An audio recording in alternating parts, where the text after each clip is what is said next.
Olá, seja muito bem-vindo, seja muito bem-vinda a mais uma edição do podcast Conta e Manda. Antes de a gente apresentar aqui o nosso convidado, aquele recado de sempre para você. Você curte, você compartilha, ativa o sininho aí para receber as nossas notificações. Como é que faz o sininho? Como é que faz o sininho? Isso, desse jeito, ó. E agradecer demais. Só nos últimos 90 dias... quase 10 milhões de visualizações nas nossas redes sociais. Muito obrigado Só mesmo. nos últimos 90 dias? Só nos últimos 90 dias. Juntando cara. Você que é bom, juntando todas as redes sociais, quase 10 milhões de visualizações.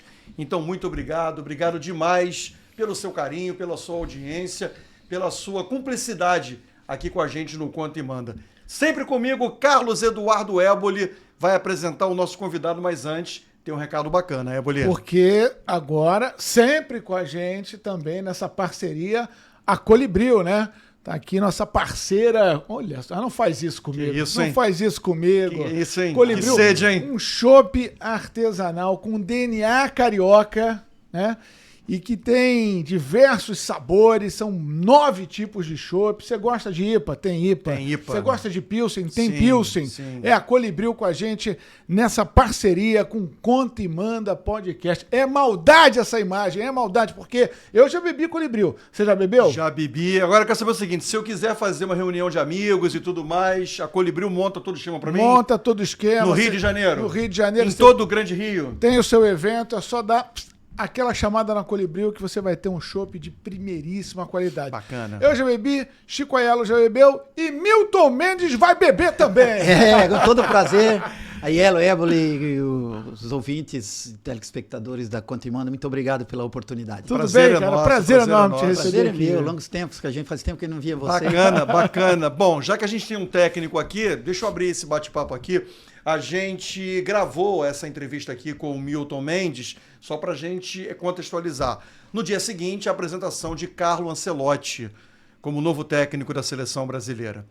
Primeira pergunta, de boa, acha que foi interessante a chegada de um técnico estrangeiro para comandar a seleção brasileira, Milton? Eu acredito que sim, pelo fato de terem passado alguns treinadores brasileiros e não conseguiram manter o nível de qualidade, o nível de entrega.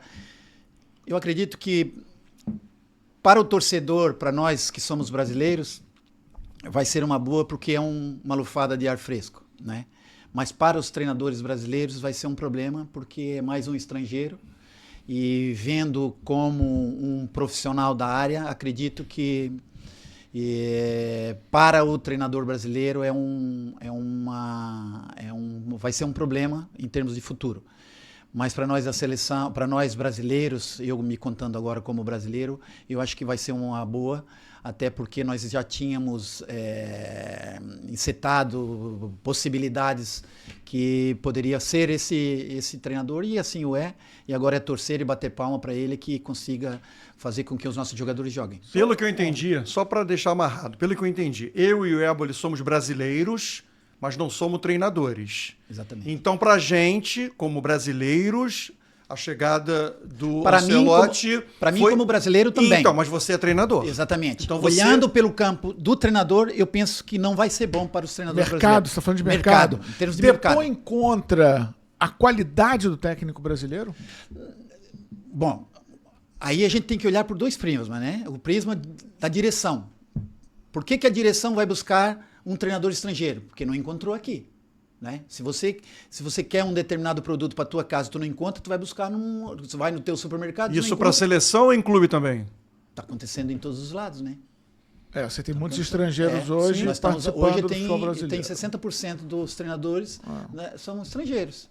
Uns que deram certo, outros que estão mais, outros que estão menos, mas então estão colocando o estrangeiro como opção principal do que brasileiro. Muitas vezes o estrangeiro até não dá certo, mas estão colocando isso na frente do treinador brasileiro. Então, você percebe que a escolha primeiro passa pelo idioma e pelo passaporte, e depois há uma atenção para a metodologia, a qualidade real daquele treinador.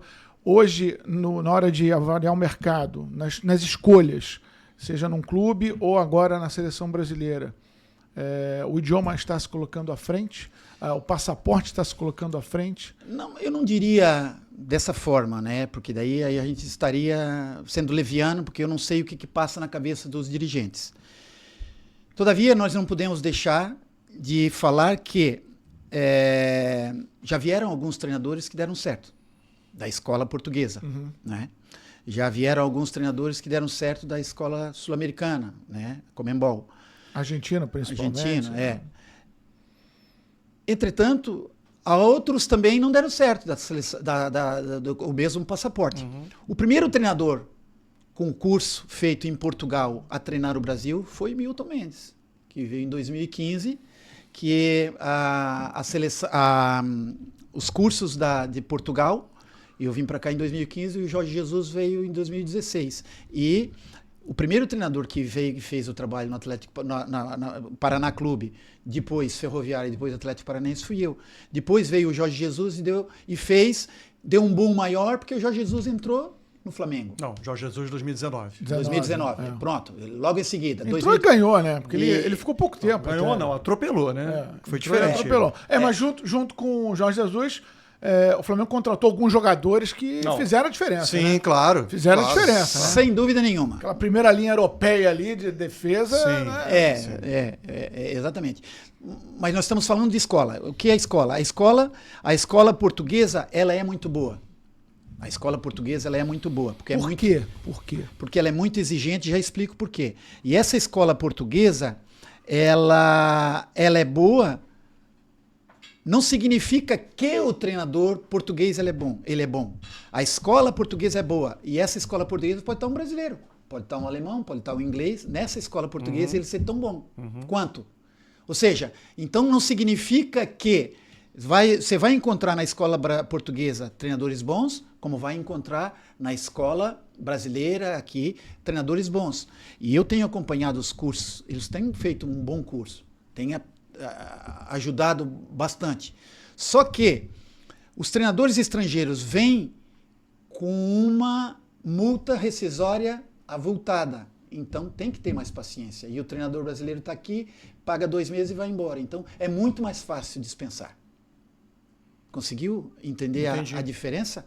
Ou seja, os técnicos estrangeiros se cercam mais em caso de uma demissão. Então aí o clube pensa mais em demitir um treinador estrangeiro. Se vocês lembrarem e fizermos uma retrospectiva, em 2019, quando Jesus chegou, ele iniciou muito mal. E depois que ele engrenou, que ele Você acha que se fosse um técnico brasileiro tinha caído, não teria tido a paciência? Não, eu não posso afirmar isso, eu só estou dizendo fatos. Está acontecendo, não posso avaliar porque eu não sei quem estava lá, as pessoas que decidiam, os tomadores de decisão. Agora, é fato isso. O Vitor Pereira, por exemplo, começou mal no Flamengo e foi detonado rapidinho. O Domenech. Mas na entrada dele já foi ruim, né? Com a saída do jeito que saiu do Dorival, né? Não, do Corinthians. Então, do Corinthians. Não, como ele saiu do Corinthians, depois a saída mesmo do Dorival. Pelo lado dele, que mais não foi uma saída que teve aceitação da torcida. Erro das duas partes. Então, houve uma sucessão de erros ali. Mas aí é que tá. Aí a gente fala da cultura, né? É isso mesmo, que eu ia entrar nesse ponto. Culturalmente, na Europa, mandam muito menos, mandam os treinadores muito menos, dão mais tempo. O Arsène Wenger o Klopp ficou 4 anos ou 5 sem ganhar um título. Isso é impensável no Brasil. Mas assim, aí eu vou fazer um contraponto. Porque toda vez quando vai se mencionar isso, fala do Arsène Wenger, fala do Klopp, fala do Guardiola, e a gente começa a ficar mais ou menos nesses nomes. Porque recentemente, é só a gente pegar o noticiário, eu não tenho de cabeça aqui, tá? Mas se a gente pegar o noticiário recente de clubes da primeira divisão da Itália, da primeira divisão da Espanha, da Alemanha, de Holanda, técnicos que foram demitidos com menos um ano de trabalho. Aqui é normal e é em larga escala. Então vamos lá. Então a gente não pode achar. Mas não é em larga escala como acontece aqui. A gente não pode achar que só acontece aqui. Não. Que só acontece Portugal, aqui. por exemplo, Acontece também muito. Portugal porque, por tem exemplo, essa cultura porque de lá, detonar olha só, também. então vamos lá. Então, poxa, da mesma forma que, porque lá tem o Klopp, porque tem o Guardiola. Eu vou dizer, aqui tem o Abel Ferreira, Pronto, exatamente. que tá aqui há anos e anos. Voivoda. Mas tá O ganhando, Voivoda. mas tá ganhando títulos, ó, Abel. E o Voivoda não tá. Exatamente. Concordo plenamente. Mas olha só. Aliás, quando esse episódio for ao ar, eu já não sei se Voivoda Não. estará. Eu acredito no que sim. Fortaleza. Porque a gente vai ter mais um jogo, né? É, mais um jogo, mais uma exatamente. rodada. Então, e mas- depois tem uma parada mas- do campeonato. Mas vale como um período, sim. Voivoda é o segundo Claro. trabalho mais longevo Claro. depois do Abel Mas Ferreira. raciocina assim. Quantos voivodas tem em Portugal? Quantos voivodas tem na Itália? Entendi. Quantos voivodas tem Entendi. na A Espanha? gente está falando de regra e exceção. Exatamente. Sim. Então, é nisso que eu estou falando. Aqui no Brasil existe um imediatismo muito grande. É lógico que tem a torcida, tem a rede social que é muito ativa, eu acredito em tudo isso. Mas quando se tem uma convicção de algo, tem que dar segurança. Né? Então eu acredito que para ser um tomador de decisão de um clube, ele nunca pode tomar as suas decisões em cima do fígado. Né? Ele tem que ponderar. Pô, eu tenho que bater palma pro Marcelo Paz, que é o que vocês falaram, agora do Voivoda. E ele está lá e está bancando. E está assumindo a responsabilidade e está bancando. São 4 anos. Isso aqui é um outro exemplo que o Grupo City está fazendo com o Rogério Ceni. O Rogério Está indo Ceni. pelo Isso, mesmo caminho. isso. E são treinadores que já enfrentaram turbulência, resultados ruins. O Voivoda quase caiu para a segunda divisão com Fortaleza. Aí você vai E para o se inverso. recuperou. Desculpa, Ébole. Aí você vai para o inverso.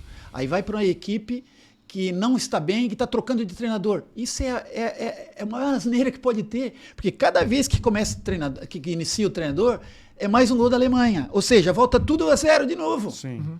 Volta tudo a zero. Ou seja, porque todo trabalho, e Ébole, todo trabalho ele tem período de construção, assimilação e execução.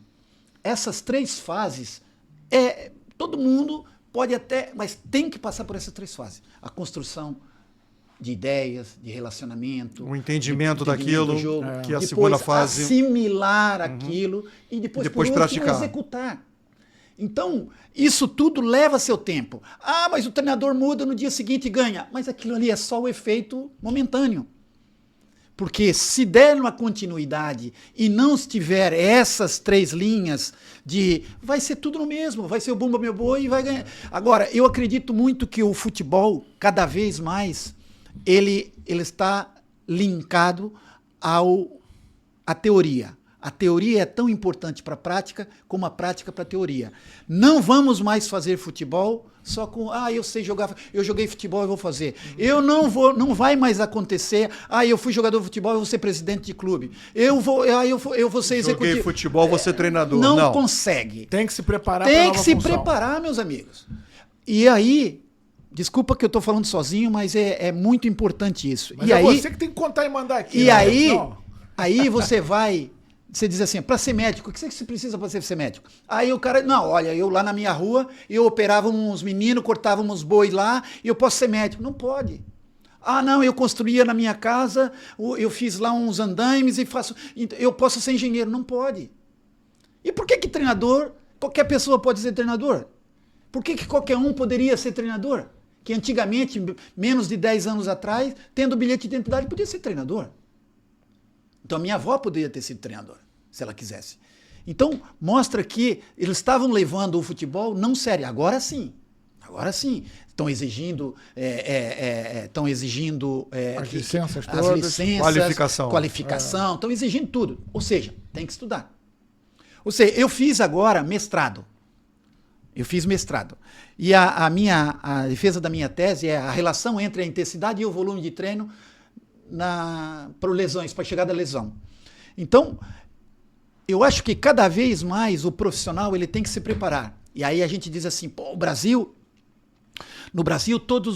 as pessoas diziam que os treinadores brasileiros não se preparavam, que os treinadores brasileiros não buscavam conhecimento, não falavam línguas. É verdade ou mentira? Uhum. Pois é, eu parei 2 anos, decidi parar 2 anos para fazer um mestrado. Estou com dificuldade de arranjar trabalho. Mas por quê? Eu sei. E agora? Dizer assim, o Milton é mau treinador. Eu já ganhei alguns títulos, fiz algumas coisas boas no futebol. O Milton é mau gestor. Só quem não me conhece que diz isso. Te incomoda esse rótulo? Às vezes o Milton tem dificuldade de se relacionar com os jogadores? Não que me incomoda. Eu acho uma injustiça. Por quê? A minha relação com os jogadores ela é muito boa. Eu só tenho problema com o jogador que não gosta de trabalhar. Que é vadio, que é preguiçoso. E se eu fosse um diretor, eu queria sempre esse treinador. Porque aquele treinador vai fazer os caras andarem.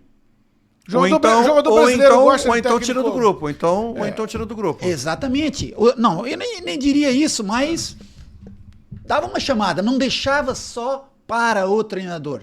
Teria que ter alguém. Por isso que eu acho que a figura do diretor técnico ela é extremamente importante. Eu ia te perguntar isso. O organograma dos clubes brasileiros, você acha que ele precisa de um F5? Porque, por exemplo, ainda hoje, a responsabilidade de contratar e demitir técnico fica muito nas mãos de um presidente. E um executivo.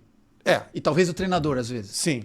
Você acha que deveria existir ali a figura... Por exemplo, vou ver aqui a cabeça.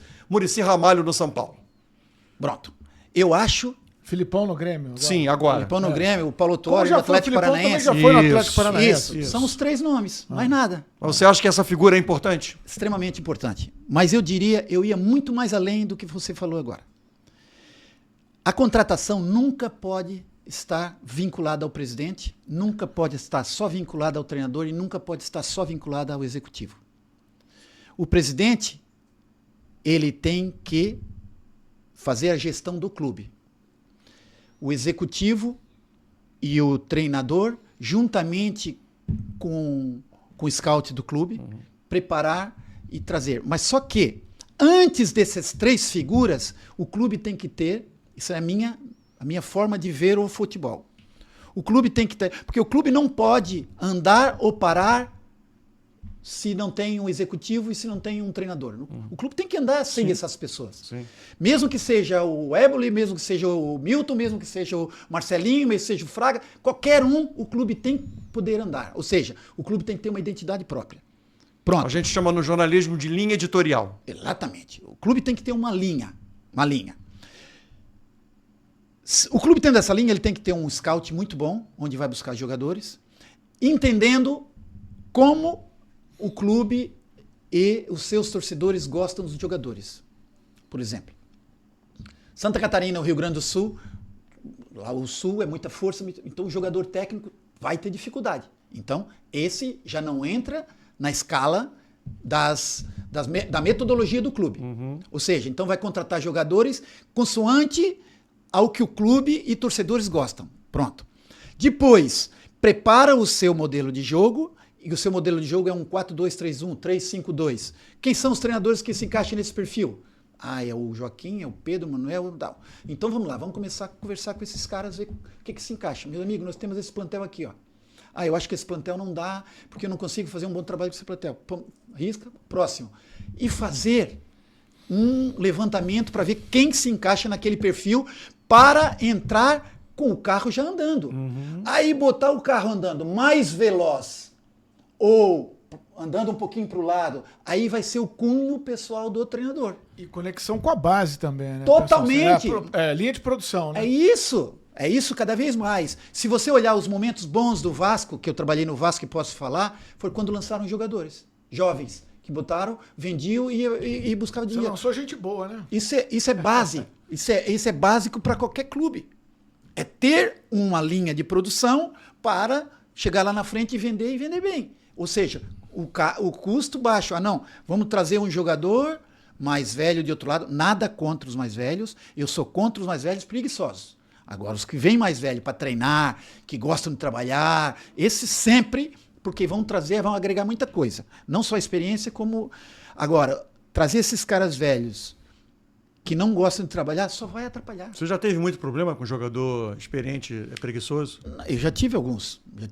Porque quando você quer exigir algo, porque eu acredito que o presidente, quando diz assim, Milton, Eurico Miranda me escolheu para ser o treinador do Vasco, juntamente com o Euriquinho, Anderson Barros, você Milton, você vai ser o treinador do Vasco. O que ele está dizendo para mim?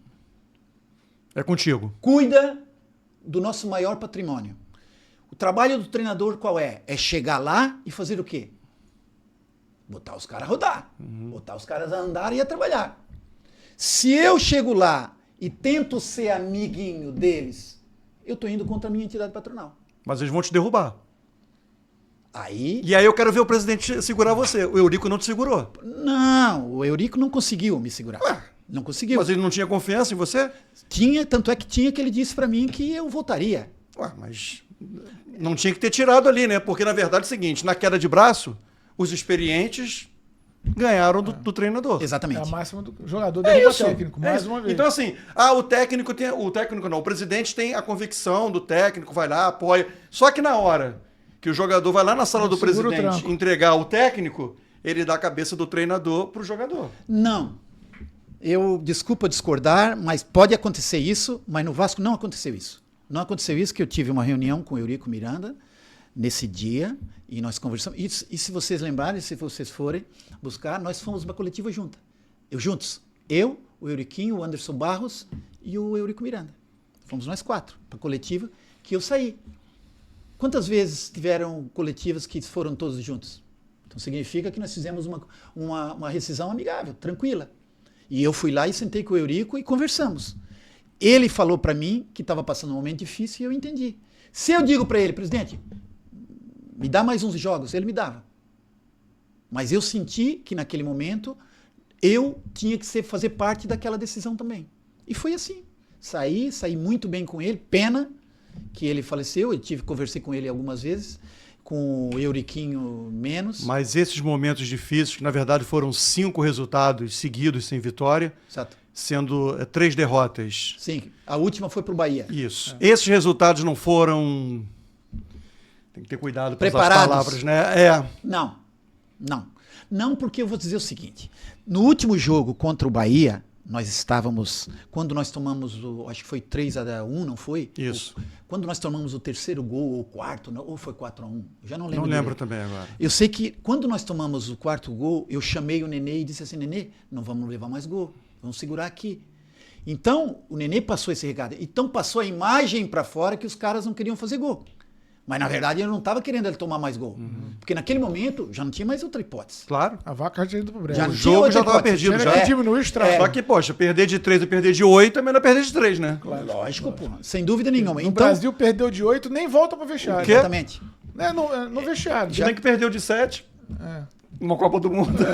Não, mas olha só, entende? Então, naquele momento, eu acredito que realmente estava um pouco desgastada em alguns setores. Por quê? Porque foi exigido muito de mim, né, naquele ano. Imagina para você tirar jogadores com nível, como foi mexido naquele ano, e colocar jovens, eu tenho que estar preocupado com a entidade, nunca só com se eu quero ser teu amigo, eu venho para cá e só digo amém para ti. Mas se eu não quero, e quero que as coisas sejam certas, se você faz bem, maravilha, eu bato palma, se você faz mal, eu vou te chamar a atenção. Então, essa que para mim é a linha de conduta de um treinador. Ele tem que tentar, logicamente, na medida do possível, estar próximo, entender o jogador, conversar com o jogador e ter uma ideia normal para ter uma convivência. Só que tu nunca pode deixar o jogador sobrepor ao treinador. Pois é. Então, Mas é por isso que eu estou queria tocar perguntando. nessa questão paternalista, que É. é uma conduta, algo que faz parte, ou fez mais parte dessa cultura do relacionamento, né, do treinador com os jogadores aqui no Brasil. Aí você tem os estrangeiros que não adotam essa linha. Você que tem uma formação que também não adota essa linha. O técnico paizão, ele é mais bem visto pelos jogadores brasileiros? Ou está mudando isso? O jogador brasileiro é um jogador muito bom. Os jogadores são fortes mentalmente, eles aguentam a pressão. Só que é necessário ter essa figura mais próxima. Por quê? Eu digo isso por experiência própria. Eu com 13 anos, 14 anos, já morava sozinho. com 15 anos eu entro na escola do Vasco e moro durante 15 aos 20 anos, 15 aos 18, embaixo da arquibancada. Sozinhos. Ou seja, eu estava longe dos meus pais. Então, quando você tem um treinador, você tem a figura do treinador, do Isaías Tinoco, que era o nosso supervisor, eram as pessoas mais próximas, o tio Lima, são as pessoas mais próximas, então a gente se agarra a essas pessoas como pessoas que vão orientar a gente, que vão ajudar a gente tem um problema, vai e fala. Naquela altura não tinha telefone para falar com os pais, hoje não tinha empresário, a gente era mais... Então, essa figura de pai, ela é importante mas um pai chama a atenção de um filho. O pai, ele castiga o filho. Então, por que o treinador tem que só abraçar? Então, é importante entender que todos têm a sua cota parte, importante. Agora, o jogador brasileiro é extremamente bom em tudo. Eu não diria que o jogador brasileiro depende. Cada vez depende menos. Hoje os jogadores já são muito mais instruídos, hoje os jogadores já são muito mais preparados, hoje ele já tem um grupo de profissionais por trás que os orienta. Ou seja, tem 500 coisas que faz eles estarem mais fortes. Já tem aonde se apoiar quando tem um momento difícil. Eu, com 17 anos, com 18 anos, quando eu fiz meu primeiro jogo profissional, quem é que ia me dizer se eu estava bem ou estava mal? Era no treino do dia seguinte, se eu sabia se eu estava no time de baixo ou no time de cima. Ou saía o que tinha no jornal. Na Europa como, assim? Porque o Éboli puxou essa pegada de jogador, de técnico brasileiro, tem esse tom paternalista, e o jogador brasileiro acaba de certa maneira se identificando e gostando desse tipo de tratamento. Como é que é na Europa? Você que trabalhou em Portugal, por exemplo. Trabalhei em Portugal, trabalhei no Catar e trabalhei no Japão também. Então consigo... Então vamos lá. Culturas diferentes. É verdade, culturas diferentes. Eu acredito que existe lugares que você não precisa ter uma aproximação muito grande. Você não precisa abraçar, você precisa tratar bem, ter respeito como profissional. Eles vão fazer a parte deles, você vai fazer a tua. E aí tem a ponta da pirâmide que vai decidir, vai estar lá vendo o desempenho de cada um. As janelas, elas são feitas para isso. Sai um, sai outro, e dentro da linha de trabalho... A relação é mais fria? É. Imagino que seja muito mais no Japão, por exemplo. Muito mais fria.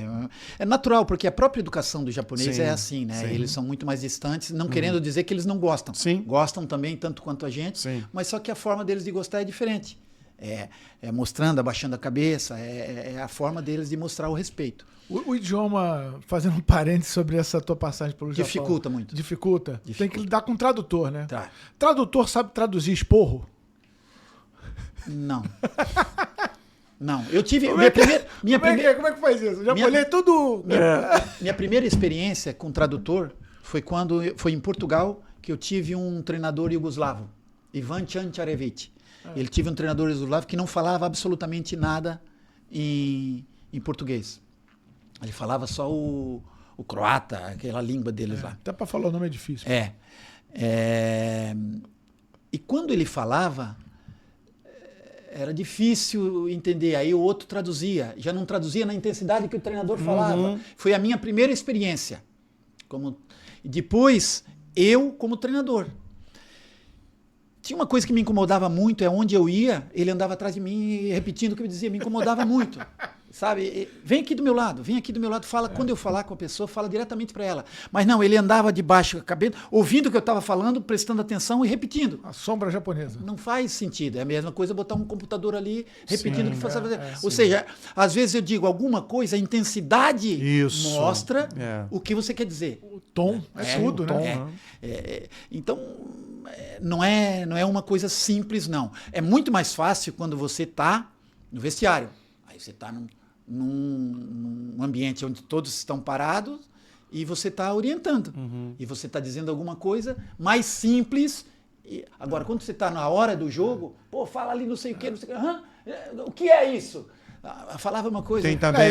Tem horas que nada substitui um palavrão, né? Nada. E o japonês não fala palavrão. Não fala. Não, mas eles são assim extremamente educados, são extremamente parceiros, metódicos em tudo. Disciplinados pra caramba, eu tenho uma coisa engraçada. Quer dizer, não é engraçada, mas acaba por ser. Eu tenho uma jogada de escanteio que o time adversário bate o escanteio, o goleiro pega e a equipe sai no contra-ataque. E aí eu saí, olha, o lateral sai aqui, o lateral esquerdo sai aqui, o central sai assim, o central sai assim, o volante sai por aqui, saindo com o tripé, com uma possível perdida de bola, a gente organiza a equipe dessa forma, sabe? E sai todo mundo assim, vai lá, bateu, o cara agarrou a bola e saiu todo mundo. Um zagueiro ficou. Aí eu disse, o que aconteceu? Ele disse, não falou nada comigo. Quando eu falo para um zagueiro, eu pensei que o outro também estava lá. Você não falou nada comigo, falou só com ele. Eu fiquei aqui. E ficou ali, parado. Aí disse, não, mas vamos lá, é todo mundo. Sim. Você sai aqui juntamente com o volante na frente para o equilíbrio defensivo. Claro. É só para você ver como as coisas elas são muito levadas... Sim, ao pé da letra. E outra coisa, por exemplo, eles não entram... Por exemplo, eu dei essa dica. Eu não falei nada com ele. Ele poderia dizer, e eu? Mas não, ele não falou absolutamente nada. Às vezes pode ser a tática ele ficar ali, né? Eu não sei o que ele pensou. Mas é mais ou menos isso. Mas eu quero dizer em relação a isso que o jogador brasileiro é extremamente bom, extremamente inteligente. Eles se adaptam. Só que o treinador brasileiro, o jogador, ele precisa entender que tem momentos que a decisão vai estar do lado deles. Eles vão ter que assumir as coisas. E tem muitos jogadores que assumem. Eu já tive jogadores que batiam no peito, que assumiam. Outros preferem se esconder. Mas a maioria deles bate no peito e diz, não, a responsabilidade é nossa também. Qual foi o jogador que mais assumiu a bronca? Que mais representou você? Por exemplo, você foi lá, falou, não sei o quê, só que você acabou de dizer, na hora do jogo, o técnico não entra no campo. E aí o jogador foi lá e resolveu e fez aquilo que tinha que ser feito. Eu tive um jogador aqui no Brasil que eu gostei muito de trabalhar com ele, Dani Moraes, o central que joguei comigo É comentarista nosso Sport TV, né? Esse cara ele me representou, porque ele entendeu exatamente o que eu queria e eu... Foi teu jogador o quê? No Santa? Santa Cruz, campeões. Santa Cruz, foi jogador e capitão. E ele foi um cara que entendeu... Não é à toa que deu comentarista. Ele entendeu o que eu queria e ele me defendia. Pô, os caras diziam, mas ele é duro, ele cobra muito. Porque eu cobro na hora do treino. Por quê? Poxa, gente, nós temos 1h30 para treinar. E tem jogador ainda que vai disperso, cara. 1h30 por dia. 1h30, tendo médico, tendo dirigentes, fisioterapeuta, massagista, frutas, comida. Tudo que você possa imaginar tem ali. 1h30. E o cara vai pra lá assim, brincando. Te entendo.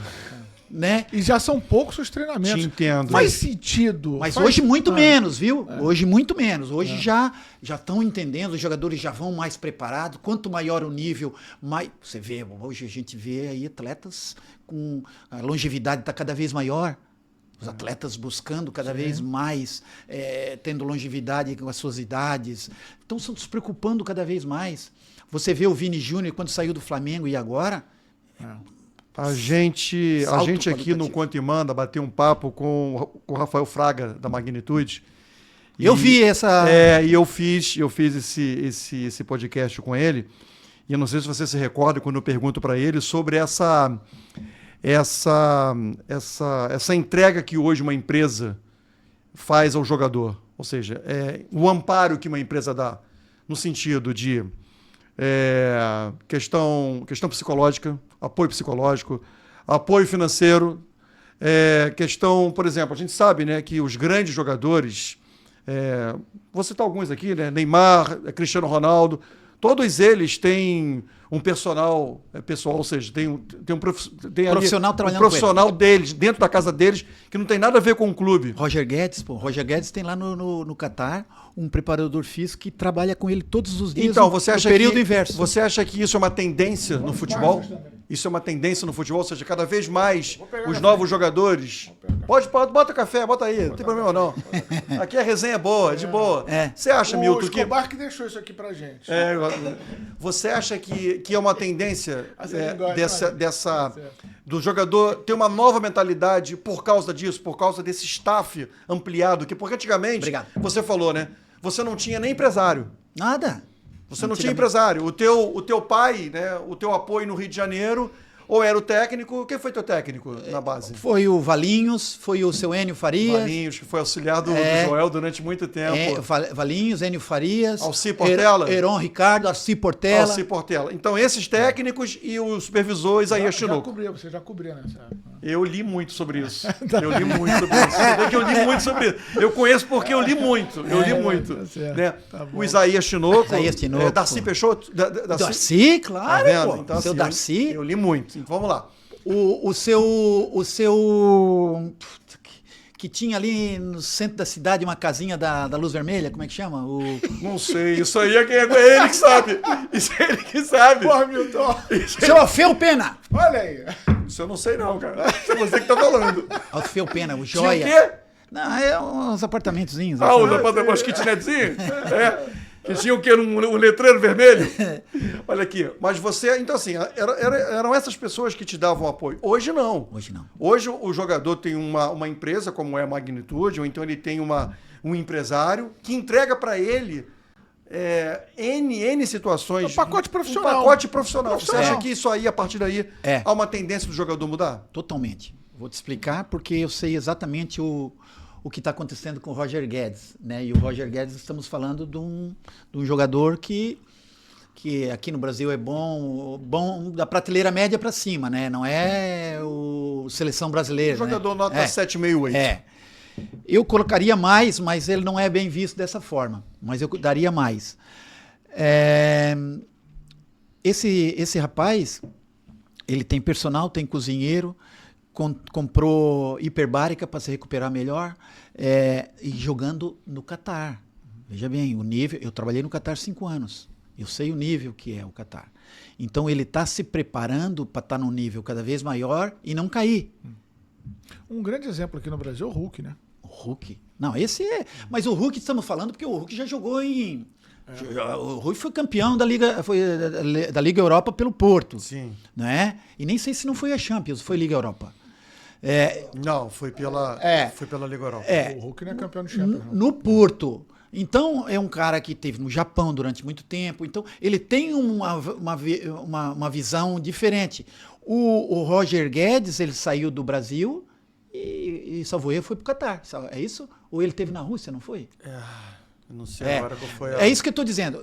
Então, é o jogador que quer crescer, quer evoluir. Sim. Então, por quê? Aí se acomoda, né? Nós vamos falar em outra coisa, valores.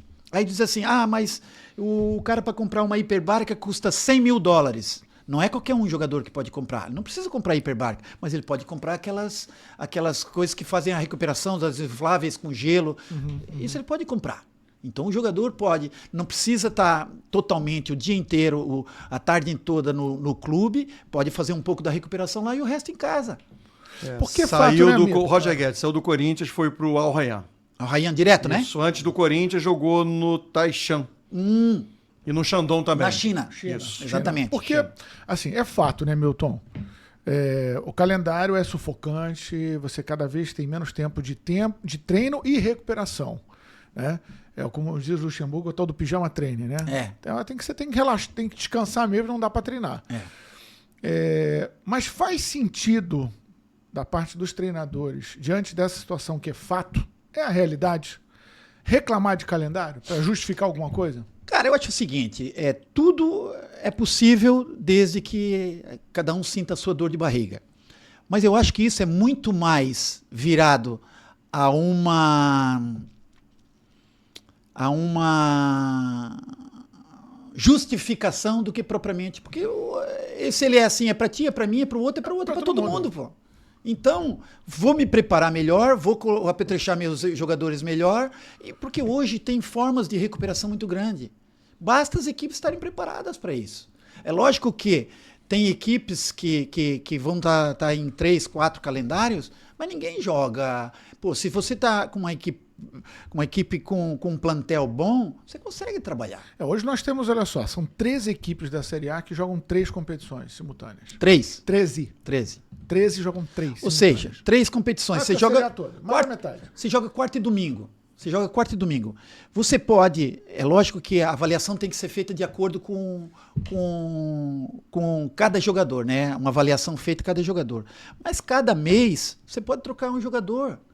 O jogador que joga mais, por exemplo, o meia que joga mais, ele joga 4 jogos seguidos. É o tal do controle de carga? Exatamente, troca o meia e coloca o outro. Negócio de controle de carga, tem gente aqui, rapaz, eu conheço uns aí que não pode ter controle de carga. Nunca falei isso desse jeito. Mas não falei que você não, falei que tem gente. Jogador não sei o que, jogador tem que jogar. Eu sou contra controle de carga. Eu defendo. Não, mas olha só, a recuperação... É que eu acho que às vezes tem uns excessos nesse controle de carga. Sim, mas pronto.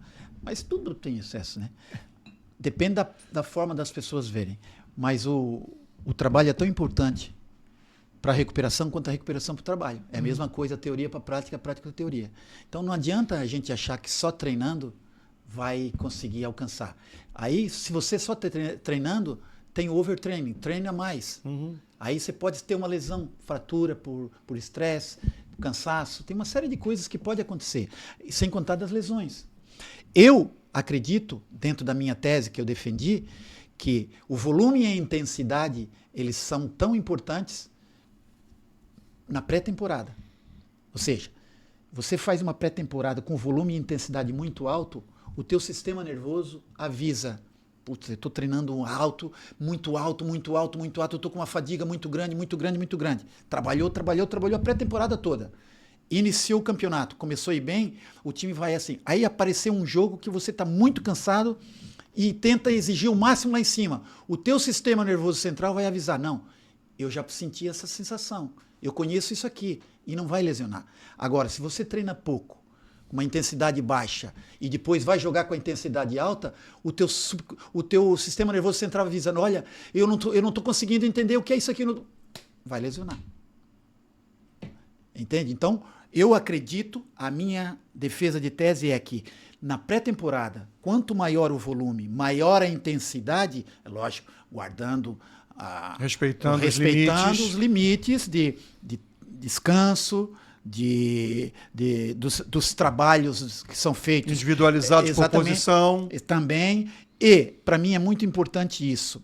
Tu não trabalhar em cima das mesmas fases fisiológicas.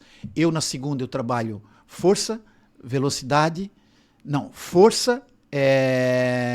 potência. Força, resistência, velocidade e velocidade específica. O segundo é resistência. Por isso que a força, você vai na musculação, faz um trabalho bom, depois faz um trabalho reduzido, depois, no dia seguinte, o aeróbico abre mais. Sabe? É volume. Abre um pouco mais e aí você consegue trabalhar, que todo mundo diz: agora já não se tem, eu tenho ouvido aí muita gente dizendo: não, agora não se trabalha mais o campo grande, o campo isso, o campo aquilo. Trabalha sim. Isso, quem fala isso é porque não sabe. Ou quem não está trabalhando errado.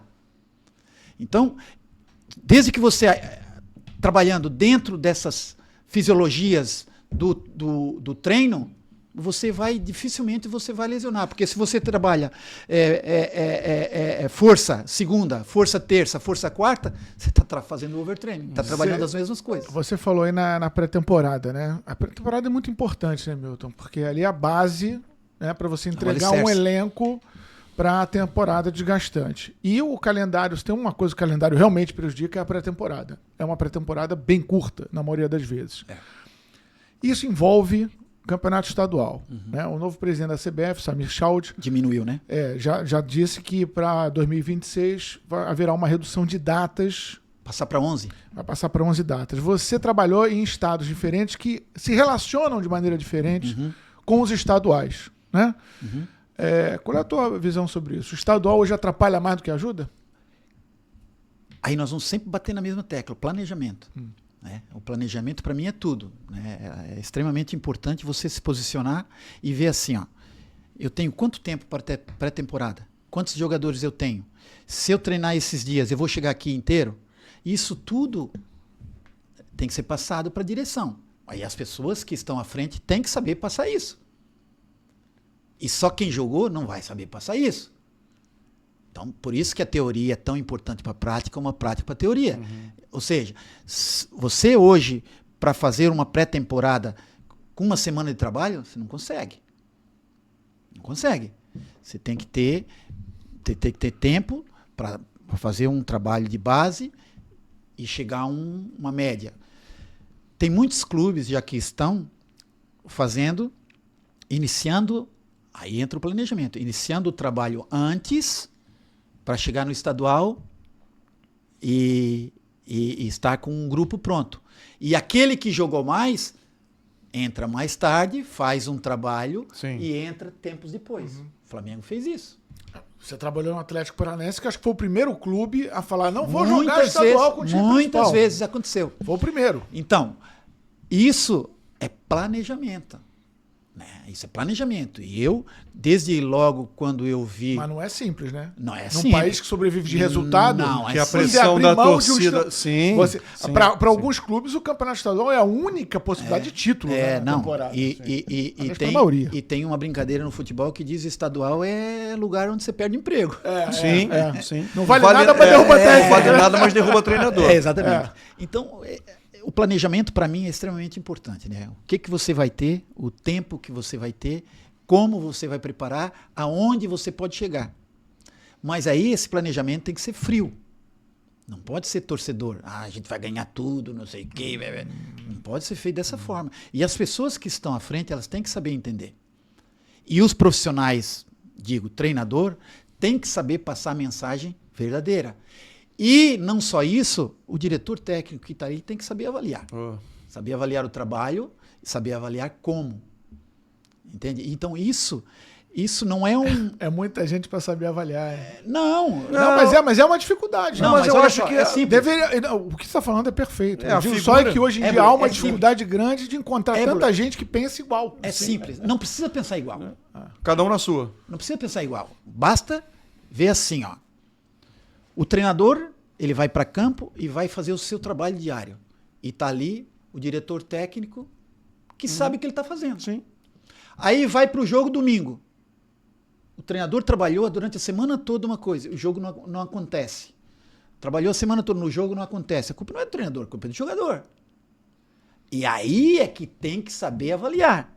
Não, mas olha, quem não está rendendo é o fulano de tal, isso, aquilo, aquele outro. Aí...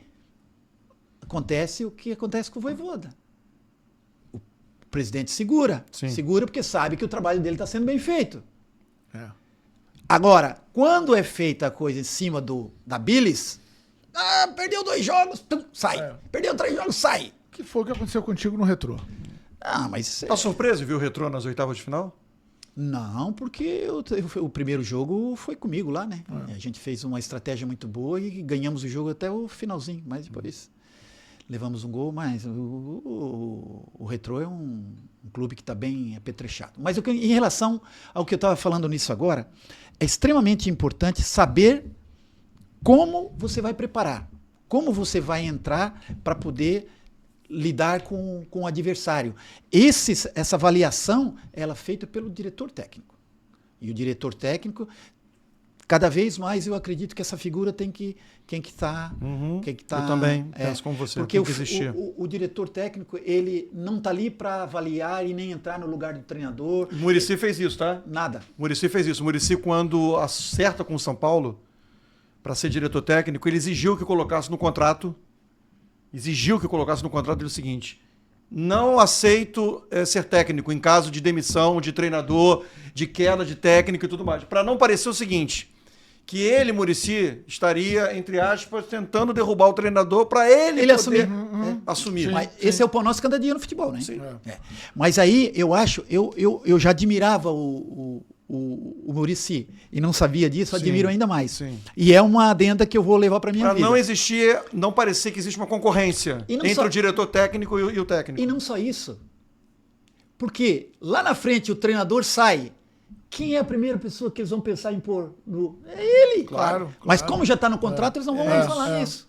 Agora, Milton, por que raramente um técnico no Brasil, quando é demitido, num curto espaço de tempo, ele raramente sai revoltado, irritado, chateado? Por que há sempre um discurso de conformismo? Não, é isso mesmo, espero voltar, quase que agradecendo a demissão, não sei. Por que vocês não se revoltam, cara? Você nunca saiu puto da vida quando foi demitido? Eu saio sempre. Sempre? Sempre. Mas só que é o seguinte, nós estamos vivendo numa sociedade. E a sociedade hoje, cada vez mais, ela não gosta de ao contrário do que os jornalistas, o que vende, é briga, confusão, isso e aquilo. E a briga, confusão, isso e aquilo, não é bom para a figura do treinador, não é bom para a figura não é bom para a figura de ninguém. Todos nós temos nossos sentimentos, todos nós temos, mas tem coisas que não vale a pena, são brigas que não vale a pena entrar. O mundo do futebol é redondo, a brincadeira, a gente não tem esquina, futebol não tem esquina, então tudo é redondo. Então é extremamente importante você ter poucos inimigos, porque os inimigos, eles te dificultam, né? E a rádio peão no futebol é como o vento. O vento, ninguém vê o vento, né? Mas o vento derruba casas, faz catástrofes, mas é o vento. É a rádio peão no futebol. Ela destrói a vida das pessoas do nada. Inventam coisas do nada. Inventaram coisas minhas absurdas no Vasco. Rádio peão. Pelo fato de tu ter, às vezes, uma chamada de atenção profissional, porque eu nunca entrei no campo pessoal, nunca disse, fulano, tu tá sem rendimento, tu tá andando demais com mulher na rua, isso aqui. Nunca falei nada disso. Nunca entrei nisso aí. Eu entrava no dia a dia. GPS, tanto, velocidade tanto, alcançou tanto, não alcançou tanto. Esse é o meu dilema. Defendendo o que o clube tem de melhor. Eu nunca vou entrar no âmbito pessoal. Então, o futebol, ele é muito pequenininho. Ele é muito pequenininho. E todo mundo tem o telefone de todo mundo. Boli, como é que foi o Milton aí? Como é que foi fulano aí? Pô, teve um problema, pessoal. Pô, rapaz, não pega. Furada. É o pão nosso de cada dia. Fez-me entender? Sim.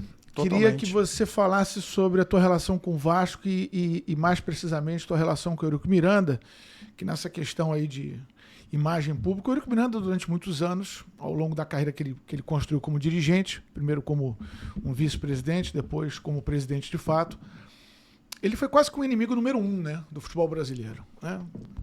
Visto assim pelos adversários, mas nunca por quem estava lá dentro, né? Quem trabalhou com o Eurico. É uma figura realmente instigante, né, do futebol brasileiro. Você foi jogador e foi treinador com o Eurico. Fui campeão 2 vezes com ele, e como jogador e como treinador também. Foram 2 treinadores. O Eurico para você é anjo ou é diabo? Anjo. Eu nem diria anjo, para mim ele é Deus. Deus que me perdoe, Deus. Mas Deus, o que eu quero dizer que ele, para mim, foi um cara que, além de todas as qualidades que para mim ele tem, que para muitos são defeitos, frontalidade, no futebol isso é defeito. Para mim isso é virtude. A frontalidade é uma virtude, né? E no futebol, quem é frontal é problemático, é polêmico. E ele, para mim, foi extremamente... O meu primeiro carro foi ele que me deu. Meu primeiro carro. O carro era do Roberto Dinamite, e ele tinha um Gol GT, cinza, lindo.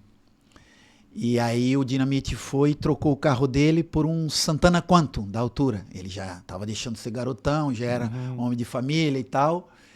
E ele disse para mim, Milton, troquei o carro, tá lá na Besouro. Aí eu fui no Dr. Eurico. Dr. Eurico, carro do Roberto, tal e tal. Na mesma hora ele mandou ir buscar o carro, preparou o carro e me deu a chave e disse, pode levar. Eu disse, mas eu preciso saber o preço. Não, leva o carro. Depois a gente vê. E foi indo. E eu apavorado, porque eu disse, meu Deus do céu, quanto vai custar esse carro? Quanto vai custar esse carro? E eu andando de GT, né? Eu era o cara naquela altura, o carro do Dinamite, pô. Rapaz, tempos depois, eu encontrava ele e ele... Pô, rapaz, calma, depois eu vou te dar... Aí, de vez em quando, ele me via, eu ia em direção dele. Tu não vem falar do carro, vem! Aí dava uns esporros em mim. Cara, chegou uma altura, ele me deu o documento e disse, o carro é teu. Eu disse, mas doutor, o carro é teu. Cara, aquilo para mim foi um gesto, não é pelo carro, mas pela confiança que ele teve comigo, pô, a forma que ele me tratou sempre. Isso como jogador. Depois, como treinador, eu estava em Portugal. O Euriquinho tinha me ligado no dia anterior, perguntando para mim da minha possibilidade de ir, o que eu achava e tal, o que eu conhecia. E eu expliquei tudo para ele. Depois o Carlos Leite ligou também. E por último, o Eurico Miranda me liga uma chamada de vídeo. Um número desconhecido, chamada de vídeo do Rio. Fui ver, era ele. Milton, tal. Tenho gravado isso. Minha mulher estava do meu lado e eu comecei a gravar. Eu disse, o Eurico Miranda. E ela começou a gravar. E eu tenho gravado isso. Me convidando para ir para o Vasco, isso, aquilo, aquele outro. E depois fui campeão da Taça Rio como treinador também. Ou seja, eu fui campeão da Taça Rio como jogador em 87 e depois como treinador em 2017. Acho que tem só 2 treinadores que tem isso. O Joel Santana como jogador e treinador e eu. Taça Rio, que antigamente era o segundo turno do Campeonato Carioca. Né? Ninguém valorizava. Hoje... Não, já não tem mais? Não. Acabou? Não. A Taça Rio não é mais isso. Consolação virou isso. Para quem fica entre o quarto e o oitavo. Para quem fica fora das finais. Agora é assim no Rio de Janeiro. Não, mas não era. A gente ganhou e depois teve direito à final. Sim, era o segundo turno. Era Guanabara o primeiro turno e a Taça Rio. Aí o título era campeão da Taça Guanabara. E realmente quase não se comemorava. Não. Porque você ganhava a Taça Rio na quarta-feira ou no domingo e 2 dias depois começava a decisão do campeonato. Exatamente. Era muito mais gostoso ser campeão da Guanabara. A Guanabara ficava o turno inteiro tirando onda. Até porque não precisava fazer mais nada no segundo turno. É verdade, já estou na final. E ele sempre foi extremamente bacana comigo. É lógico que ele tinha, às vezes, as formas dele de falar, às vezes, mas ele sempre foi muito... Mas não te segurou, né? Ficou do lado dos jogadores experientes, né? Que você queria tirar. Não, mas olha só. Amigos, negócio da parte. Fechou com o Rodrigo, fechou com o Nenê. Não, o Rodrigo já não estava mais, pô. Não, o Rodrigo foi afastado. O Rodrigo já não estava mais. O Rodrigo saiu no final do campeonato. Ponte Preta. O Rodrigo saiu no final do campeonato. Rodrigo te derrubou no Vasco? O Rodrigo não estava mais no Vasco. Sim, mas no início lá da relação com ele, como é que foi? Não, já foi passado, eu não quero polêmica mais, já... Porque foi uma imagem muito feia. Forte, né? muito feia. Ali no meio de São Januário, ali, ele te empurrando. Foi em São Januário. Não, foi lá no campo da Ponte Preta. Moisés Lucarelli. Isso. Não, aquilo ali, sabe, as pessoas, elas expõem o que elas têm. Cada um expõe o que tem. Eu já disse que ele já passou, eu já ultrapassei isso e não tenho uma mínima mágoa dele. Eu sou muito superior a essas coisas, não tenho. Mas a gente não pode esquecer, cada um dá o que tem. Eu vou dar o que eu tenho. Se eu tenho coisas boas dentro de mim, eu vou passar coisas boas, né? E às vezes as pessoas elas têm que entender que existem momentos que a gente precisa fazer uma autoavaliação, né? Não é achar que a gente está todos os dias, passando os dias, e que para mim é uma coisa muito simples e fácil de entender. Tem aquelas pessoas experientes e aquelas que têm os anos vividos. Experiente é aquela pessoa que aprende com os erros. Uhum. E anos vividos, porque tem muitos caras jovens que são experientes, porque aprenderam, mas tem muitos velhos que só têm anos vividos, não têm experiência, não aprendem com os erros. Sim. Não evoluíram. Não evoluíram. Então, para mim, isso é muito simples. Quem erra as mesmas coisas durante muito tempo, a coisa que mais me irrita num jogador, quando eu estou ensinando, é ele errar as mesmas coisas, ele está parado. Quando erra coisas diferentes, tu está evoluindo, tu está tentando melhorar e está crescendo. Isso é simples. Então, isso leva para a minha vida também. eu hoje sou muito melhor ser humano do que era em 2017, que era 2010. Ou seja, a gente vai mudando. A gente vai mudando, vai melhorando, vai crescendo, vai evoluindo, vai aprendendo cada vez mais. E mal de nós que não fossemos assim, né? Então, naquele momento, ele achou que aquela era a resposta para mim, porque eu achei que ele era um jogador que não merecia estar no Vasco. E eu falei. Só não falei para ele porque me disseram que eles iam passar a mensagem para ele. Foi só por isso que eu não falei. Porque para mim, sempre que eu dispensei um jogador, eu sempre falei, olha, deixa que eu falo. Não, pode deixar que eu falo. Então, se vão falar, então resolvem. O Vasco foi, indiscutivelmente, a camisa mais pesada que você defendeu como jogador e como treinador. Se a gente falar de história, de títulos, né? Qual é a tua visão sobre a história que você, como treinador, viveu já de queda do Vasco, de dificuldades do Vasco? Nem toda a proteção do Eurico Miranda garantiu, né, sucesso esportivo ao Vasco. Você colocou o Eurico como um deus. Para mim é. Então, Deus, e sempre foi assim, né? Quem tá lá dentro gosta e os adversários veem ele como um demônio. Viam ele como um demônio. Não só quem tá fora, não. Lá internamente também tinha dividido. resistência. Sim, resistência Não, lá dentro. ele tinha resistência da chapa diferente. Ué, sim, mas tinha. Internamente tinha. Por que você... por que ele exercia tanta resistência ao mundo do futebol, na tua opinião? Olha só. Se nós falarmos, eu procuro, em todas as posições que eu tomo e olho e imagino, eu tenho que ver sempre os dois lados, né? Aí a gente, se nós olharmos há muitos anos atrás, o Flamengo e o Vasco fizeram, né? Antes era Fla-Flu, depois passou a ser Flamengo e Vasco, por ele ter iniciado essa rivalidade. Pronto. Hoje nós estamos vendo o Flamengo onde está, né? E isso iniciou uma organização, né? Talvez os pares se juntaram e disseram assim, ó, vamos unir forças e vamos ser o maior. Talvez o que aconteceu com o Vasco, que está acontecendo com o Vasco, é justamente isso. Não está se preparando, porque eu lembro quando eu estava lá no Vasco, nós fizemos um Vasco, Flamengo e São Januário. Se vocês lembrarem, lembra aquela terra arrasada que deu lá, aquela confusão. Aquilo parecia um campo de guerra. Quando a gente estava no vestiário, aquilo parecia uma loucura. Os jogadores chorando, tudo. A minha mulher está lá em cima, meu filho. Uma coisa de louco. Coisa que eu nunca vi na minha vida. E eu já trabalhei em país de guerra. Eu nunca vi nada disso. Então, eu acredito que o Vasco hoje, e de um tempo para cá, não se preparou profissionalmente. Aí... Isso inclui a gestão Eurico Miranda? Talvez, também. Inclui sim. Por que não? Porque acredito que porque o doutor Eurico, ele era tão capacitado que ele achava que poderia aguentar, fazer aquilo tudo sozinho. Mas o futebol hoje abrangeu muita coisa. E a gente não consegue mais.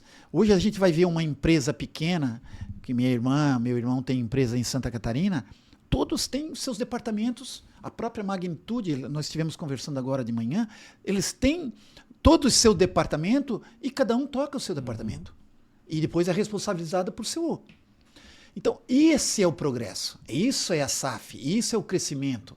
Aí, cada vez mais, ter profissionais, e nós falamos ainda há pouco, nós estávamos falando no Cristiano Ronaldo. O Cristiano Ronaldo, ele foi jogador até daqui a pouco acabar como jogador, e ele vai ser tão bom gestor quanto foi como jogador, porque ele tem pessoas grandes à volta dele e grandes profissionais que vão fazer a marca dele crescer.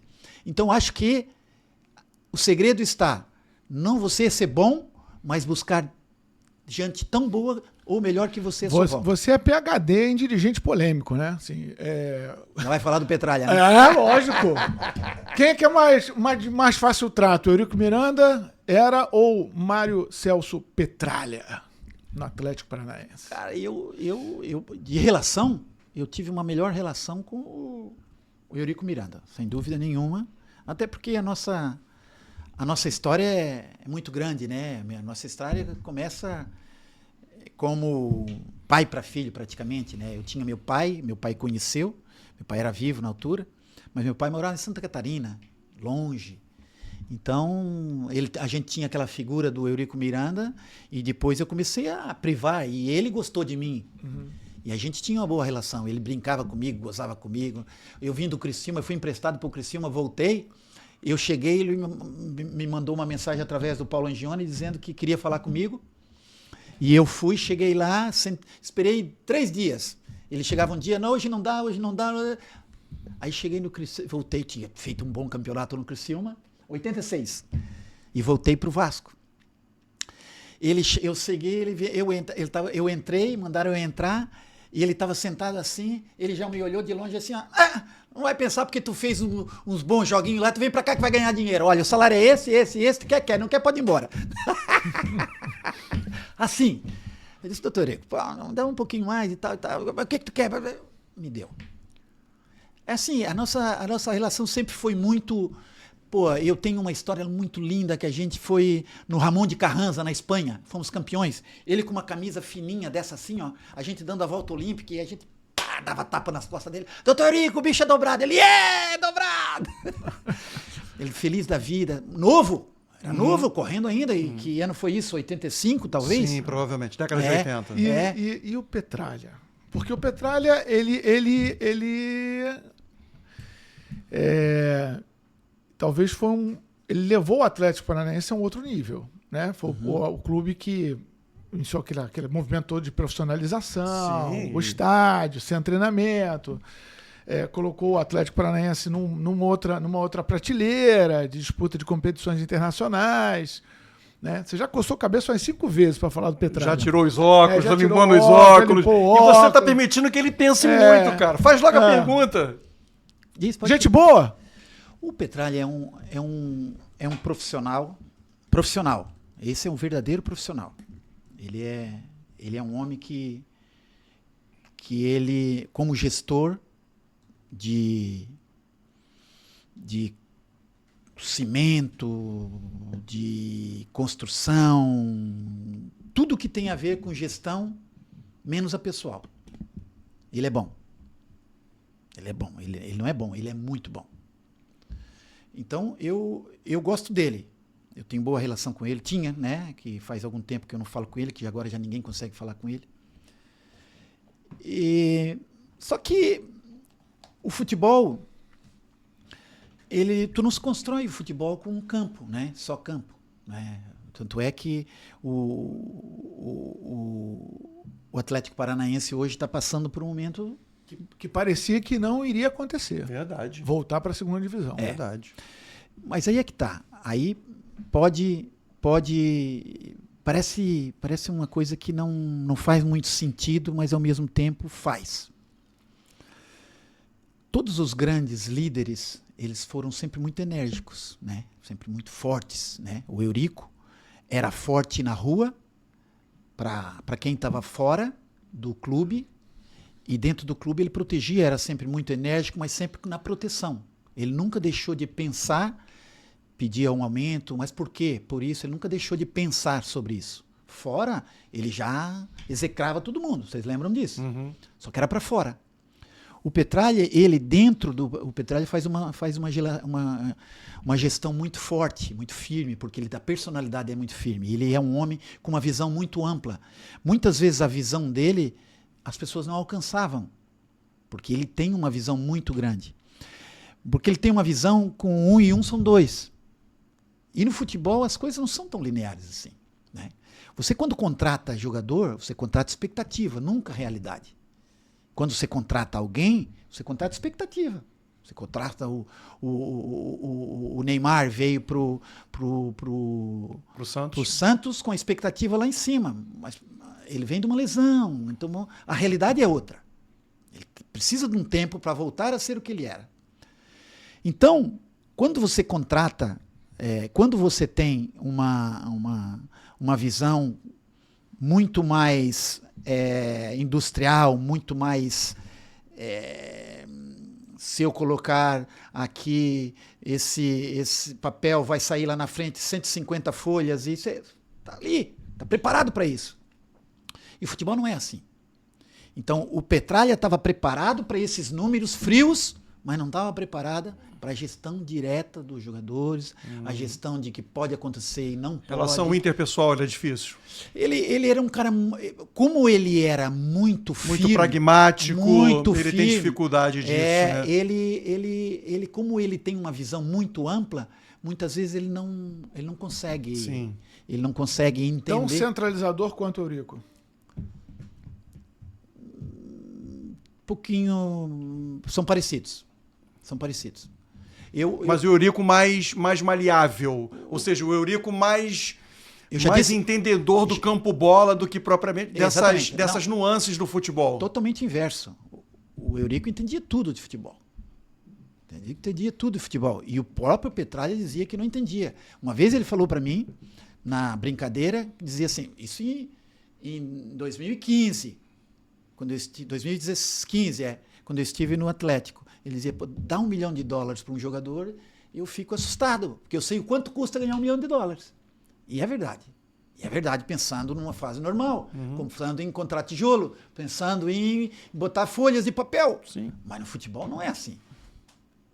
O futebol é um pouco... o futebol é um brinquedo. Eu costumo dizer, brincando, futebol é um brinquedo muito caro. Além da conta, até os valores de um futebol estão além da conta, doutor Milhão? Cara, aí isso não entro, né? Porque o meu contrato eu faço de acordo com o que eu acho. Cada um faz o que eu gosto. Se tem alguém que pague, Sim. ele está valendo, porque Sim. tem alguém que pagou. Sim. Isso é muito relativo. Você citou o Neymar aí. Perguntar isso. Hoje ser técnico do Neymar é problema ou é solução? Não, o Neymar nunca é problema, porque eu acho que o Neymar é um craque, né? Todo mundo sabe. E poderia ter sido muito mais? Poderia também, acho. Mas ele é bom. Ele é bom e eu acho que o Neymar ele é pouco valorizado no Brasil. Você acha que ele é pouco valorizado? Eu acho porque as pessoas cobram muito porque ele, se nós olharmos a história dele, ele poderia ter sido muito mais? Realmente poderia. Se ele é um pouco mais profissional, ele poderia chegar como Cristiano Ronaldo, Ronaldinho Gaúcho? Poderia também. Mas ele escolheu isso. Então, nesse momento, quem é o melhor jogador que não seja ele hoje na prateleira, que diga assim, é ele. Então a gente tem que protegê-lo até quando pode. Porque se atacar, ele é um bem nosso, ele é um bem da nossa seleção. Ele é um ativo da seleção. Se ele estiver bem, ele vai para a seleção certamente. Você acredita nele na Copa ainda? Eu acredito. Você sabe que o Ancelotti foi o primeiro treinador que não convocou o Neymar, tendo o Neymar em condição de convocação. Não, mas não está em condição de convocação. Não, então voltou a jogar na Santos. Não está em convocação, não. Com muito menos o Dorival convocou. Tá bem, mas aí nós estamos... Isso é uma maldade, cara. Não, mas é. Sim, não, você O Carlo Ancelotti tá foi o primeiro baseado treinador da seleção brasileira. Isso é fato. Isso é um tô dando fato, opinião. claro. Tô dando opinião. Claro. É fato. Não, é um fato. Primeiro técnico da seleção brasileira a não convocar o Neymar, tendo o Neymar à disposição para convocá-lo. E aí eu vou te lançar uma pergunta aqui agora. E você tem certeza absoluta que foi o Ancelotti que fez a convocação? Eu não posso falar. Então. Tu acha que o Ancelotti trabalhando no Real Madrid, como ele estava trabalhando, ele tem condições de saber que os jogadores tal, pode? Não sei, tu acha que alguém não chegou e disse para ele, olha, tá sem isso? Às vezes as pessoas têm que olhar um pouco mais à frente. No caso do Neymar, acho que não. Eu acho que ele pode ter informação suficiente sobre ele Neymar. pode ter sido o seguinte. Ele pode ter feito o seguinte. Dito por ele próprio, né? Que ele ligou pro Neymar. Sim, conversou. Pronto. Acho que conta Dito com o por Neymar. ele próprio, isso não é Sim, novidade sim, para sim. ninguém. Eu estou fazendo uma avaliação, eu, gestor, eu, treinador. Eu tenho quase a certeza, não posso ter a certeza que ele não fala, que não foi ele que convocou, porque ele não tem condições de convocar. Tu acha que ele sabia que o Gerson. O Gerson, tu acha que ele sabia que o menino do do Palmeiras, Mas o atacante. alguns jogadores dessa convocação têm relação direta com a carreira do Ancelotti. Perfeito, concordo Aí plenamente. tem que ter a assinatura dele. Perfeito, concordo plenamente. Casemiro. Richarlison, Casemiro, Antony. Então pronto. Aí você diz assim para ele. Aí você diz assim, ô Ancelotti, vamos fazer a convocação? Vamos lá. Quais são os nomes que vocês têm a certeza aí? Olha, esses aqui, vamos saber como eles estão. Com certeza, quando ele já ligou pro Casemiro, ele já ligou pros caras que ele conhece. E já falou que eu faria isso também.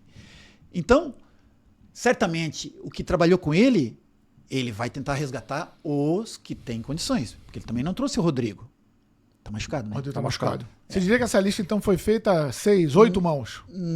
Eu não tô dizendo isso. Você falou que Veja ele não bem. convocou. Eu acho, esse é um parecer pessoal. Por quê?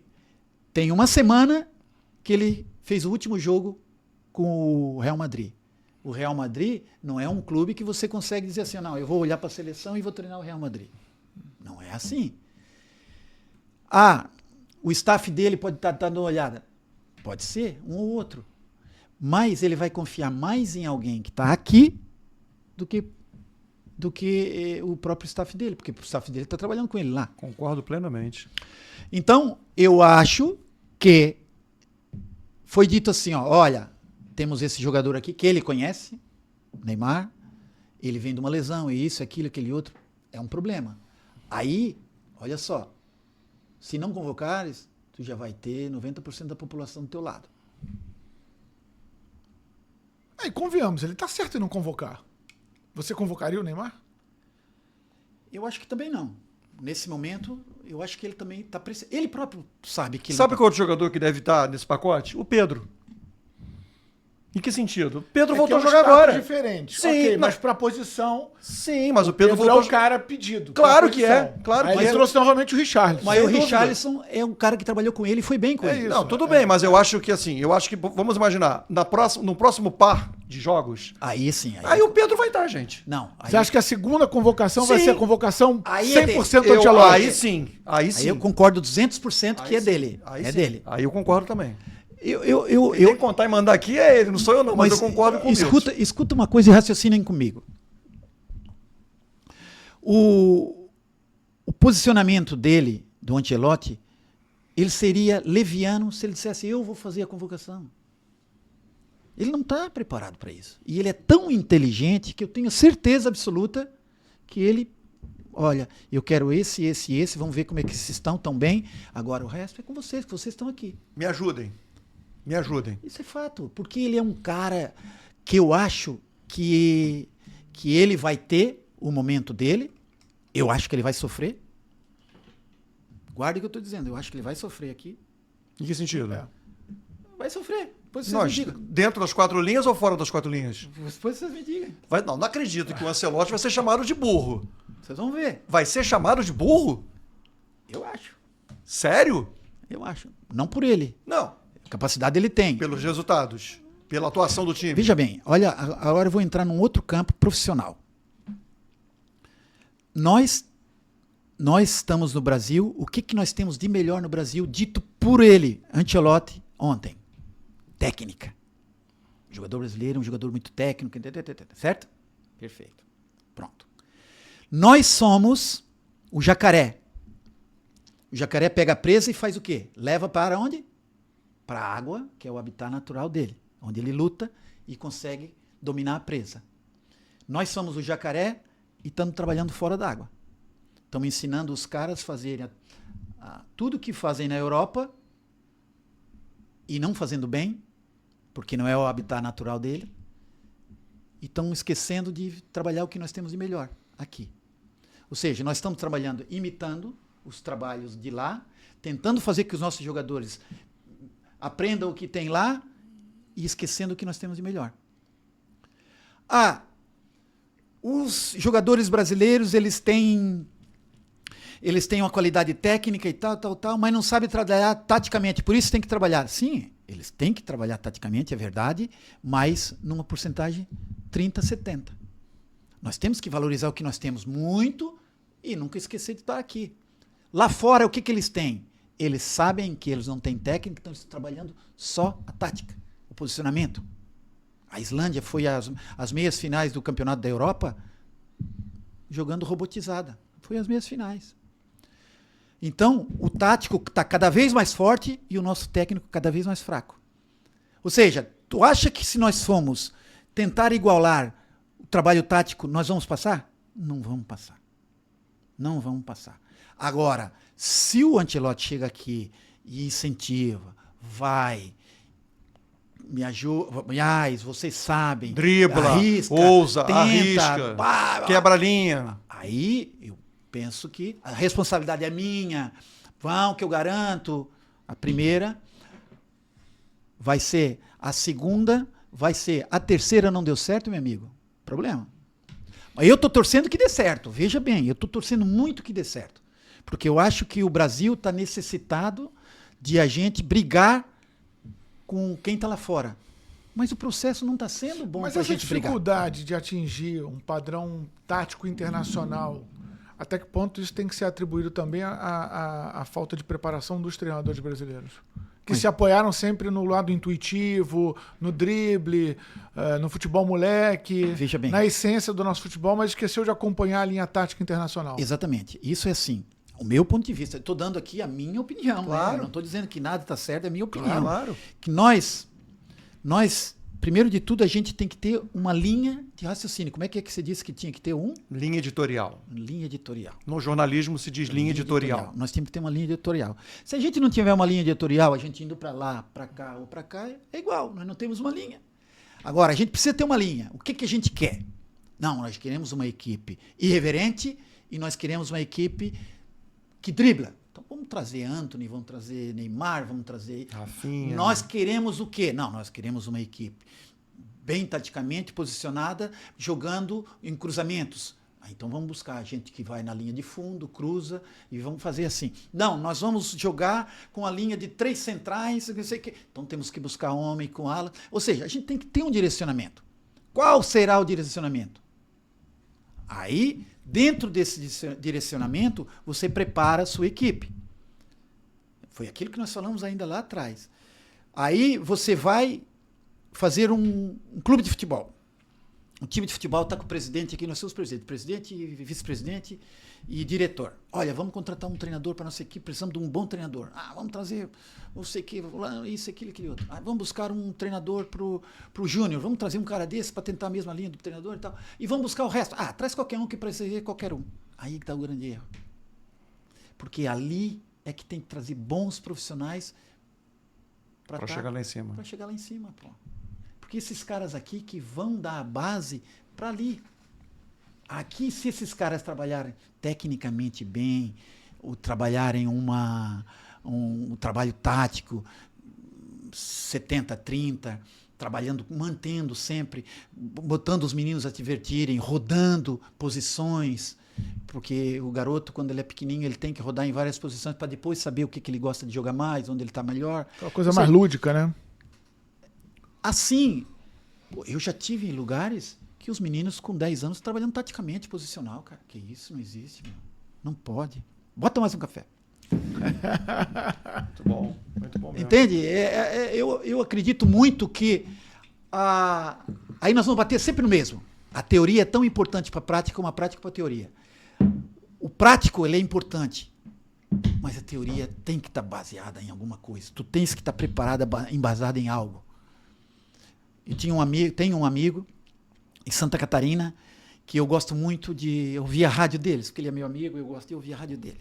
E um dia eu falei com ele assim, cara, o teu comentário é sempre bacana, mas é sempre no acho. Acho. Tu tem que ser embasado em alguma coisa, cara. Vai buscar números. Embasa teu comentário em números. Fundamenta a tua posição. Vai ficar muito mais forte. Porra, o cara deu um boom. Porque quando tu fala, eu falo porque eu acho que isso... Não. Orienta, mostra, embasa o que tu está pensando. Claro. Porque isso tu aprende na universidade. Isso tu aprende no... Sim. Fundamentar a opinião. A tua opinião. Sem dúvida. Futebol brasileiro ainda é o melhor do mundo? Já não é. Quem é o melhor futebol do mundo? O inglês hoje tá... O futebol inglês... Aí nós estamos falando... Futebol inglês ou Premier League? Premier League é futebol internacional. E aí a Premier League tá cheia de brasileiro. É isso que eu ia dizer agora. Mas nós estamos falando... Tem tudo... Aliás, os grandes protagonistas... Sim, mas o futebol brasileiro não tem aqui um monte de... Tem também. Então nós estamos falando... Então vamos falar do futebol... Americano pra caramba aqui. Então, agora os europeus também. Então é a mesma coisa. Como é que a gente vai falar então? Qual é a pergunta tem que ser mudada então. A pergunta tem que ser diferente. Não, o futebol que eu não digo é a instituição futebol brasileiro. O futebol na sua essência. O futebol brasileiro na sua essência é o que ele apresenta para o mundo. Futebol praticado no Brasil. Então, e o futebol inglês não é apresentado para o mundo? Não, então, peraí. Então é o jogador brasileiro ou é o jogador futebol inglês? Não, coisa futebol na Inglaterra é outra. Aí já a pergunta é diferente. Isso aí, não vai me enrolar não, meu. Eu prefiro o jogador brasileiro. Jogador brasileiro. O estilo do jogador, eu prefiro o jogador brasileiro. Então o jogador brasileiro ainda é o melhor do mundo. O jogador brasileiro, isso aí. sim. O jogador continua sendo o melhor do mundo. Para mim, de longe. Só que, aí você vai pro futebol moderno. Vamos falar um pouco de futebol moderno. O futebol moderno hoje, você sabe quantos minutos fica um jogador com a bola no pé, estatística da FIFA? 2 minutos. 2 minutos e meio. Máximo 3 minutos. 3 minutos. Jogo todo. Jogo todo. Uhum. O que você faz nos outros 87 minutos? Tem que saber correr atrás da bola, saber se posicionar, saber isso aqui. Claro. Isso é estatística. Então, o jogador brasileiro, ele é tão bom desde que ele aprenda a fazer o que está fazendo o Martinelli, o que está fazendo o menino do Tottenham lá, sabem? Ter Então bola. você quer dizer que o jogador brasileiro é o melhor nos 3 minutos, mas nos 87 não? Não disse isso. Eu disse que se preparar o treinador brasileiro, o jogador brasileiro, ele vai se encaixar bem na Europa. Porque ele vai ser mais um ali até apresentar. Por que os dois volantes jogam no Wolverhampton lá? Os dois volantes, um que era do Fluminense, o André e o João Gomes. João Gomes, os dois jogam, são titulares. Sim. São titulares. Porque eles aqui tinham uma forma de jogar, foram lá e se encaixaram no processo. E eu conheço o treinador, que é o Vitor Pereira. Joelinton, né? Que é um camaleão no campo de futebol. Joga em tudo. Exatamente. Começou lá na frente, foi voltando. Isso que é o diferencial dele. Esse que é o diferencial dele. Então, o que eu quero dizer é o seguinte. Um jogador irreverente, ou dois, ele pode se encaixar numa estrutura fácil quando ela está bem organizada. Um jogador bem organizado, entrando numa desorganizada, ele vai ser desorganizado como os outros. Deu para entender? Sim, claro. Então, eu conheço bem o Vitor Pereira, o treinador do Wolverhampton. Ele é extremamente organizado na compactação da equipe, como eu jogava no Atlético Paranaense. Foi o único clube que eu consegui, e também o Santa Cruz, que a equipe jogasse compactada. O Pirro jogou até 39 anos na Juventus como volante. Por quê? O Pirro não marcava ninguém, mas como ele estava numa estrutura já bem formada, sim, quando a equipe ganhava a bola, abria, ele sabia meter a bola bem como ninguém. Por isso jogou até os 39 anos. Porque se fosse aqui no Brasil, já tinham matado ele no meio do caminho. Porque jogando aberto, ter que marcar individual, correr atrás, ele não consegue. Mérito do treinador que enxergou a estrutura para fazer esse cara jogar. Mérito da escola, que lá é assim. Você citou o Vitor Pereira saiu mal pra caramba daqui. Né? Isso aí, mas relacionamento, né? Mas isso... Não, e trabalho também. Mas isso a gente não pode, é isso que para mim é extremamente importante. O Vitor é um cara, como pessoa, realmente ele não é assim, ele é meio arrogante. Eu conheço bem ele, fizemos 2 cursos juntos. Ele é meio arrogante. Ele é difícil mesmo, né? Ele é arrogante. Ele não é arrogante, ele é um cara que sabe. Até com os colegas de profissão. Né? Ele é um cara que sabe. Então, ele sabendo, ele tenta fazer com que os outros engulam a opinião dele. E aí acaba sendo um pouco mais arrogante. Foi a relação que ele teve aqui. Mas é um treinador extremamente bom, eu acho. E em termos técnicos, né? Posicional, organizacional, tanto é onde ele trabalhou, agora escapou bem do Wolverhampton, pegou ele lá embaixo e escapou, tá bem? Então, eu acredito que ele, para mim, conseguiu segurar com que as equipes deles tivessem um aumento por isso, pela compactação da equipe. pela forma de trabalhar, pela forma de fazer com que ele execute. Ele entrou, ele não começou bem. Aí ele forma da construção, né? Aí depois ele já começou a melhorar na fase da assimilação e acabou muito bem, executando muito bem. Qual vai ser teu próximo endereço? Eu ainda não sei, eu queria muito poder encontrar um presidente que apostasse em algo que fosse mais duradouro, preparar uma linha editorial com que a gente conseguisse fazer algo, porque eu tenho certeza absoluta que o dia que eu encontrar esse presidente poderemos tirar frutos muito bons. Mas até lá talvez ele esteja em Marte, né? A gente pode fazer um mapeamento lá. Né? Você mencionou aí a questão da figura do diretor executivo. Passa pela tua cabeça exercer essa função? Passa. Ou ainda é cedo para você? Passa. Mas já? Você toparia, por exemplo, Milton, vem aqui ser o diretor executivo. Depende, né? Depende muito. Isso é muito relativo. É lógico que tu para trabalhar com... Não é diretor executivo. Eu não quero... Diretor técnico. Diretor técnico. Não é para mexer na parte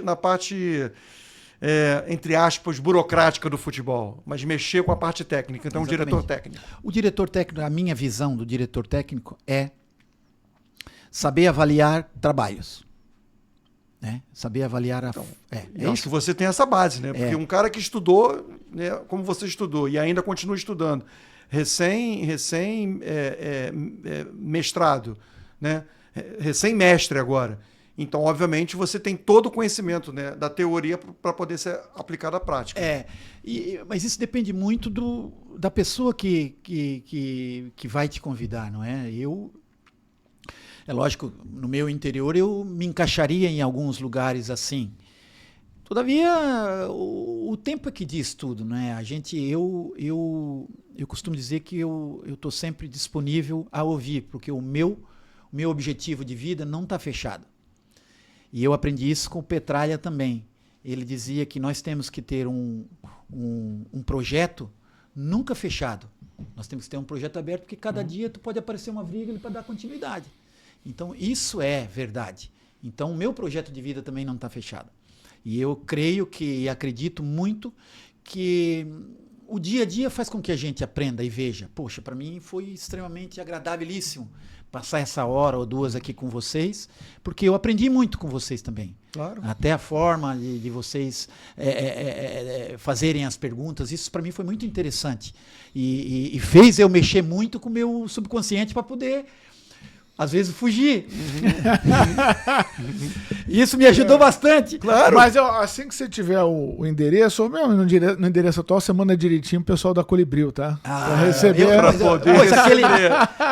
Aquele shopping da Colibril, pelo amor de Deus. Só para encerrar. E aí, assim, eu não sei se você concorda, mas essa figura do diretor técnico, sobretudo o diretor técnico, que seria, por exemplo, o cara... Ele seria o responsável pelo futebol. Na maioria dos clubes não acontece... muito por vaidade dos presidentes, ou seja, que os presidentes gostam da visibilidade, gostam do foco, gostam de falar sobre futebol?